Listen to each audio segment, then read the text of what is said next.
বন্ধুরা আজকের ভিডিওতে তোমরা যে স্ট্যান্ড লাইট বা স্ট্রিপ লাইটের স্ট্রাকচারটা দেখতে পাচ্ছ সেটা কিন্তু 2025-এর সম্পূর্ণ নতুন একটা স্ট্রাকচার, যেটি বানানো হয়েছে বেস্ট কোয়ালিটির আয়রন বার, আয়রন পাতি এবং কপার স্ট্রিপ লাইট দিয়ে। তবে হ্যাঁ, আমি কিন্তু কোনো জিনিস নিজে ব্যবহার না করে সেই জিনিসটাকে ভালো বা খারাপ কোনোটাই বলি না। সেই জন্য এই স্ট্রিপ লাইটের স্ট্রাকচারটাতে আমি কিন্তু তিনটে আলাদা আলাদা কোম্পানির কপার স্ট্রিপ লাইট ব্যবহার করেছি। কোন কোম্পানি আমাদেরকে বেস্ট কোয়ালিটির স্ট্রিপ লাইট প্রোভাইড করছে সেটা জানবো এবং তোমাদের সামনে তুলে ধরবো বলে। এছাড়া আমি আমার সব স্ট্রাকচার 10 ফুট বা 12 ফুটেরই করে থাকি, তবে এটি কিন্তু আমি 8 ফুটের বানিয়েছি। এর দুদিকেই আমি স্ট্রিপ লাইট ব্যবহার করেছি, যেমন আমি অন্যগুলোতেও করে থাকি। এছাড়া আমি প্রত্যেকটা স্ট্রাকচারে যেমন 12 ভোল্ট 400 অ্যাম্পিয়ারের এসএমপিএস ব্যবহার করি, এটাতেও তেমন করেছি। সাথে আমি একটা ডিমারেরও ব্যবহার করেছি। তোমরাও যদি মনে করো এই স্ট্রাকচারটা বা কমপ্লিট স্ট্রাকচারটা আমার থেকে কিনবে, তাহলে অবশ্যই নিচে দেওয়া নাম্বারে আমার সাথে যোগাযোগ করতে পারো। এছাড়া তোমরা যদি মনে করো কি করে এই স্ট্রিপ লাইট স্ট্রাকচারটা বানানো হচ্ছে, মানে কমপ্লিট বানানো হচ্ছে, তাহলে অবশ্যই কিন্তু আমার এই চ্যানেলটাকে সাবস্ক্রাইব করে নোটিফিকেশন বেলটা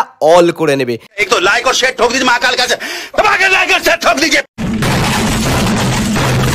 কারণ আমি কিন্তু নেক্সট দিন নিয়ে আসতে চলেছি কি করে এই স্ট্রাকচারটা রেডি করা হচ্ছে। আর আশা করছি যারা আমাকে জিজ্ঞাসা করছিল স্ট্রিপ লাইট কি করে বানানো হয়, তারা সেই ভিডিওটাতে অনেক উপকৃত হবে। তাহলে আজকের মতো টাটা।